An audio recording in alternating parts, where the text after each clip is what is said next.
राजीव गांधी की सरकार थी, सुप्रीम कोर्ट ने फैसला दिया था साहबानों के केस में कि उसको हर्जाना दिया जाए। इन लोगों ने प्रेशर डाल करके, दबाव डाल करके राजीव गांधी से संसद में सुप्रीम कोर्ट का फैसला बदलवा लिया था।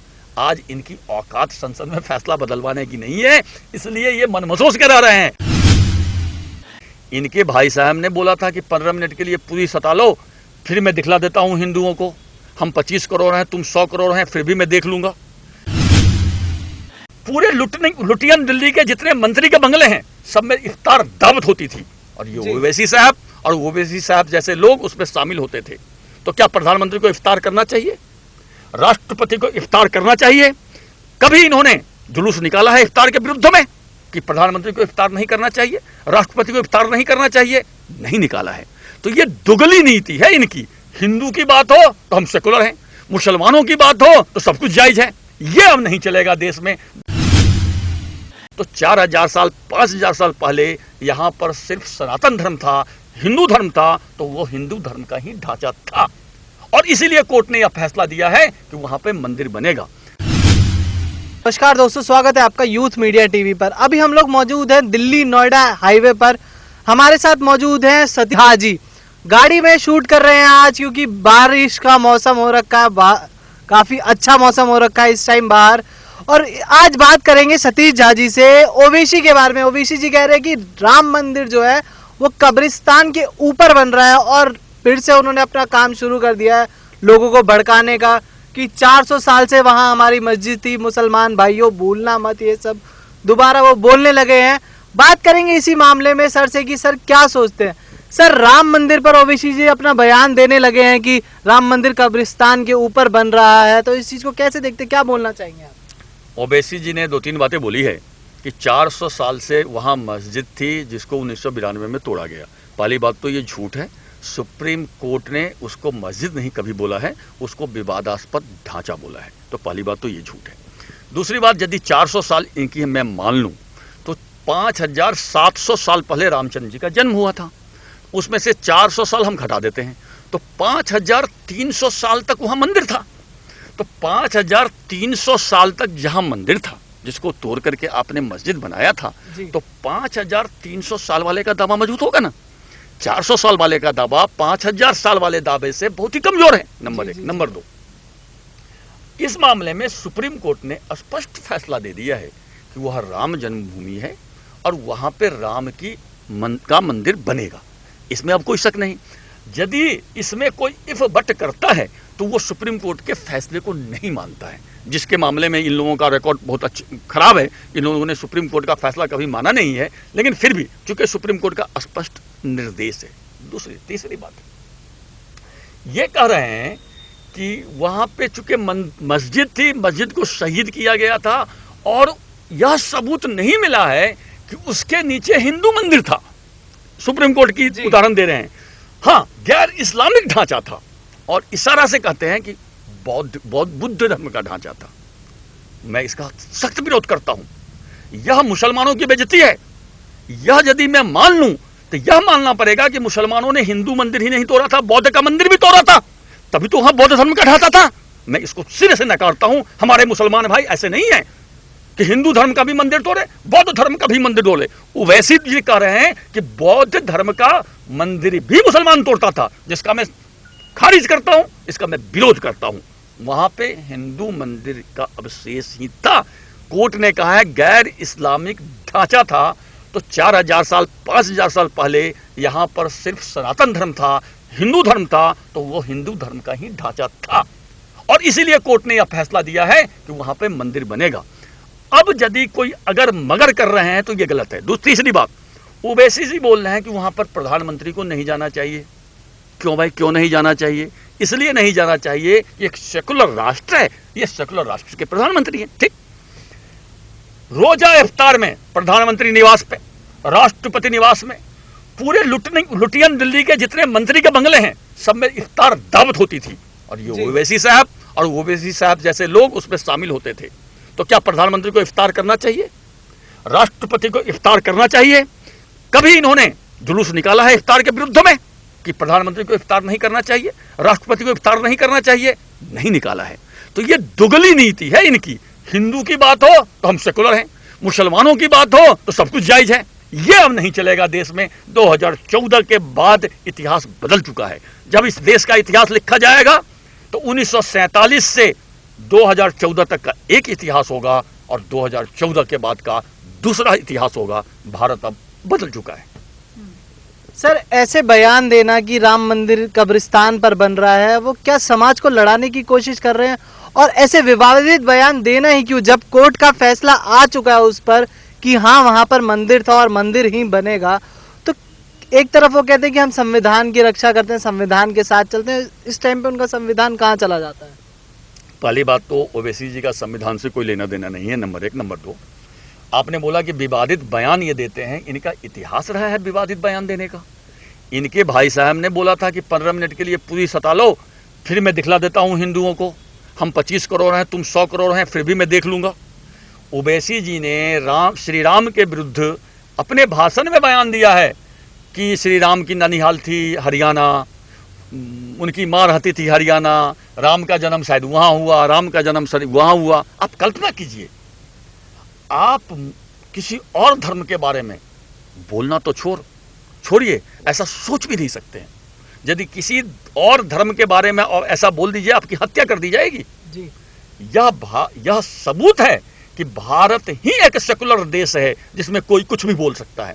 आप देख लीजिए, जहां जहां 54 मुस्लिम देश हैं, पर्सिया जिसको ईरान बोलते हैं, इंडोनेशिया ले लीजिए, जहां भी हिंदू कम हुआ है सब कम्युनल देश बन गए, सब इस्लामी देश बन गए। कोई सेकुलर देश रहा क्या? नहीं रहा।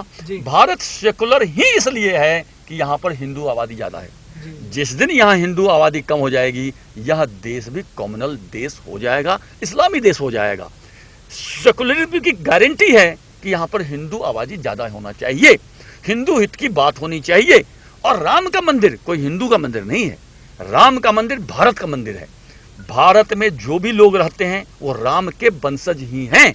यदि मेरे मुसलमान, अपने जानता हूं बिहार में बहुत से मेरे परिवार के लोग, बहुत से मेरे समाज के लोगों ने समय समय पर इस्लाम में अपने को कन्वर्ट किया है, तो वो हमारे भाई हैं। जिस दिन मुसलमान इस देश का मान लेगा कि हम राम के वंशज हैं, हम हिंदू के भाई हैं, सारा झगड़ा ही खत्म हो जाएगा। तो यह ना मान करके अपने को हिंदुस्तान से ना जोड़ के अपने को जो ही अरब से जोड़िएगा आप, समस्या की जड़ वहां है। भारत सेकुलर राष्ट्र है, था और रहेगा। जी सर, पीएम मोदी पर भी हमला बोलते हुए उन्होंने कहा है कि मोदी जी का वहां जाना, अयोध्या जाना संविधान के खिलाफ है। तो फिर वहीं संविधान की बात आ गई और खुद कोर्ट का फैसला नहीं मान रहे हैं। आपको बताऊं, जब सोमनाथ मंदिर का निर्माण हो रहा था तो उसके उद्घाटन में तत्कालीन राष्ट्रपति स्वर्गीय राजेंद्र प्रसाद जी गए थे। जवाहरलाल नेहरू जी नहीं गए थे, क्योंकि जवाहरलाल नेहरू जी हिंदू विरोध के प्रतीक थे, इसलिए नहीं गए थे। और अयोध्या का राम मंदिर भारत के अस्मिता का मंदिर है। अयोध्या का राम मंदिर जो 500 साल से इंतजार कर रहा था हिंदू, उसके आस्था का मंदिर है, अस्मिता का मंदिर है, हमारे पूर्वजों का मंदिर है, हम राम के वंशज हैं। वहां पे तो मैं कहता हूं हर भारतवासी को जाना चाहिए। लेकिन अभी कोरोना काल चल रहा है, लॉकडाउन चल रहा है, इसलिए प्रधानमंत्री उसका शिलान्यास करने जा रहे हैं। लेकिन आप यकीन मानिए, जब 2022 में उसका उद्घाटन होगा तो कम से कम आपको वहां 5 करोड़ लोगों की भीड़ रहेगी और उसमें उसका उद्घाटन किया जाएगा। पूरे भारतवासी रहेंगे वहां पे, इस तरह उद्घाटन किया जाएगा। और ओवैसी जी का यह कहना प्रधानमंत्री के बारे में, मैंने पहले भी बताया है, क्या प्रधानमंत्री तो रोजा इफ्तार कर सकता है, ईद मिलन समारोह कर सकता है, लेकिन मंदिर में नहीं जा सकता। यह कहां की परिभाषा है? यह कौन सा सेकुलरिज्म है? भारत का जो संविधान है, संविधान उसकी मूल प्रति में श्री राम का फोटो लगा हुआ है। भारत के संविधान के मूल प्रति में श्री राम का फोटो लगा हुआ है। तो भारत का संविधान भी श्री राम के आदेश से चलता है, यह देश श्री राम के आदेश से चलता है, इसलिए प्रधानमंत्री को वहां जाना ही चाहिए। ओवैसी जी का यह अनर्गल प्रलाप है जिस पर कोई ध्यान देने वाला नहीं है। जी, उनका कहना है कि ये आस्था का मामला नहीं है, ये जमीन का मामला है और वो जमीन हमारी है। कोर्ट ने दोनों पर फैसला दे दिया है।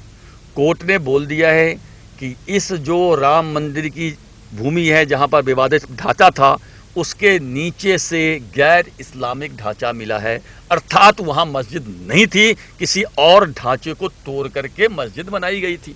तो स्वाभाविक रूप से वह ढांचा जो गैर इस्लामिक थी वो मंदिर ही थी। यह कहना कि वो बौद्ध का मठ था, मंदिर था, दो चीजें दर्शाता है। एक तो आप भ्रम पैदा करना चाहते हैं, दूसरा आप ये साबित करना चाहते हैं कि मुसलमान बौद्ध मंदिर को भी तोड़ता था। इसका मैं विरोध करता हूं। मुसलमान ने कभी भी बौद्ध मंदिर को नहीं तोड़ा है, या मुसलमानों को बदनाम करने की साजिश है ओवैसी जी का। चूंकि ओवैसी जी शिया मुसलमान है और इस देश में सुन्नी मुसलमान की बहुलता है, इसलिए हमारे सुन्नी भाई को ओवैसी जी बदनाम करना चाहते हैं कि ये बौद्ध मंदिर तोड़ते थे। बिल्कुल नहीं तोड़ते थे। यहाँ के मुसलमान ऐसा नहीं था। वहाँ पे हिंदू मंदिर तोड़ करके बाबर के जो सेनापति थे मीर वाकी, उन्होंने मस्जिद बनाया था और कालांतर में उसमें 1949 से पूजा होनी शुरू हो गई थी। इसके बाद वो विवादास्पद ढांचा था जिसे 92 में गिराया गया। अब सुप्रीम कोर्ट ने फैसला दे दिया है कि वहां पर राम मंदिर बनेगा, तो भव्य राम मंदिर का 5 अगस्त को उद्घाटन होने जा रहा है, जिसमें प्रधानमंत्री मोदी जा रहे हैं। और जब इसका विधिवत उद्घाटन होगा 2022 में, तो आपको मैं दावे के साथ कहता हूं कि 5 करोड़ से कम आदमी वहां आपको नहीं मिलेगा। जी सर, जब 3 तलाक जैसी प्रथाओं को हटाने की बात आती है, तब ओवैसी जी कहते हैं कि संविधान तय नहीं करेगा कि मुस्लिम कैसे शादी करे और मुस्लिम कैसे तलाक दे। पर जब हिंदुओं की कोई बात आती है या राम मंदिर की बात आती है, तो संविधान खतरे में आ जा रहा है। ये एक भ्रम पैदा करने की साजिश है। 3 तलाक का भी फैसला जो है ना, वो संविधान सम्मत ही है। सुप्रीम कोर्ट कभी ये तय नहीं करता कि आप शादी कैसे करें। आप शादी दिन में करें, रात में करें, साड़ी पहन के करें, लहंगा पहन के करें, जींस पहन के करें, यह सुप्रीम कोर्ट तय नहीं करता। आप 10 आदमी को खिलावें, 100 आदमी को खिलावें, यह सुप्रीम कोर्ट तय नहीं करता। सुप्रीम कोर्ट तो बहुत ही सीधा तय करता है कि आप शादी कीजिए, रजिस्ट्रेशन कराइए, बात खत्म। सुप्रीम कोर्ट को पीछे आपने क्या किया कोई मतलब नहीं है। तलाक देना है, कोर्ट में आइए, तलाक दीजिए, यह नियम है हिंदुओं में। अभी मुसलमानों में तलाक की प्रथा थी, जिसको सिर्फ 3 तलाक को सुप्रीम कोर्ट ने खत्म किया है। और यही ओवैसी जी कहते थे कि 3 तलाक तो हम में है ही नहीं। तो जब है ही नहीं तो सुप्रीम कोर्ट ने खत्म कर दिया, तो जश्न मनाइए। फिर दुखी किस चीज की है? मतलब अपने को दोहरा चरित्र का बनाना, ये कोई ओवैसी जी से सीखे। तो ये लोग कभी भी सुप्रीम कोर्ट के फैसले को दिल से स्वीकार नहीं करते हैं। आपको बताऊं, 3 तलाक के मामले में भी इन्होंने सुप्रीम कोर्ट के फैसले को स्वीकार नहीं किया है, मन महसूस के रह गए हैं। राम मंदिर के बारे में फैसले में भी इन्होंने दिल से स्वीकार नहीं किया है, मन महसूस के रह गया है। चूंकि यह सरकार राष्ट्रवादी सरकार है। आप याद कीजिए, राजीव गांधी की सरकार थी, सुप्रीम कोर्ट ने फैसला दिया था साहबानों के केस में कि उसको हर्जाना दिया जाए। इन लोगों ने प्रेशर डाल करके, दबाव डाल करके राजीव गांधी से संसद में सुप्रीम कोर्ट का फैसला बदलवा लिया था। आज इनकी औकात संसद में फैसला बदलवाने की नहीं है, इसलिए ये मन महसूस करा रहे हैं। या आप यकीन मानिए, यदि ये राष्ट्रवादी सरकारें आज नहीं होती तो ये राम मंदिर भी नहीं बनता, ये 3 तलाक का फैसला भी नहीं आता, ये CAA भी नहीं आता। इन्हें तो सुप्रीम कोर्ट से कोई मतलब नहीं है। ये सुप्रीम कोर्ट के फैसले को पहली बार बदलवा चुके हैं। जो तथा कथित सेकुलर सरकारें होती है, चलिए वो कॉमनल सरकारें होती है, उससे अब सही मायने में एक देश में सेकुलर सरकार है, राष्ट्रवादी सरकार है, या देश के लिए फैसला लेती है, देश के पक्ष में जो अच्छा है उसे अच्छा करती है, देश के जो विरुद्ध है उसे नहीं करती है। जी सर, एक हमारे मुसलमान भाई हैं देश के, जो राम मंदिर के लिए मिट्टी लेकर आ रहे हैं, तो उस चीज को कैसे देखते हैं और क्या बोलना चाहेंगे देशवासियों? यह षड्यंत्र है, यह षड्यंत्र है। आपने सुना होगा अमरनाथ गुफा के बारे में एक बड़ा ही कहावत चल रही है कि अमरनाथ गुफा की खोज एक मुसलमान ने की थी। वो झूठी बात है। ऐसे ही यह मिट्टी लेके चला है। आप अंदाजा कीजिए, 100 साल के बाद, 200 साल के बाद आपके पोते होंगे, उन्हें पढ़ाया जाएगा कि राम मंदिर जब बन रही थी तो उसके नींव में एक मुसलमान ने ईंट लगाई थी। यह हिंदू धर्म को भ्रष्ट करने की, हिंदू धर्म को बदनाम करने की एक सुनियोजित साजिश है। इस साजिश से हमें सावधान रहना है।